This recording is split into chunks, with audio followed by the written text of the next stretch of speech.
All right, Jay, thanks. 2 News continues our team coverage now with 2 News investigator Marla Carter. Marla, you've been going over the documents that the grand jury used to reach its decision. What have you found? Russ, there are 5,000 pages in all, and just to give you an idea how long the indictment is, we stacked up 5,000 pieces of paper. That is 1.5 feet tall. The 2 News investigators went through it all, looking at both sides of the issue. Testimony from the medical examiner to officers, detectives, witnesses, and Officer Darren Wilson himself filled the lengthy document.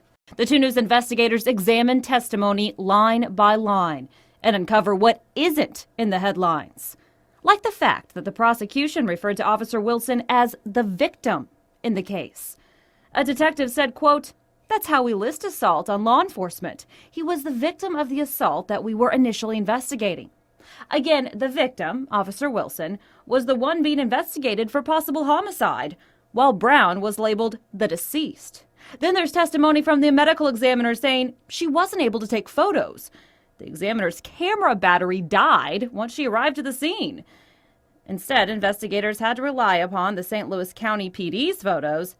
And then there's testimony from Officer Wilson himself, where he says he was punched and feared another blow could knock him unconscious.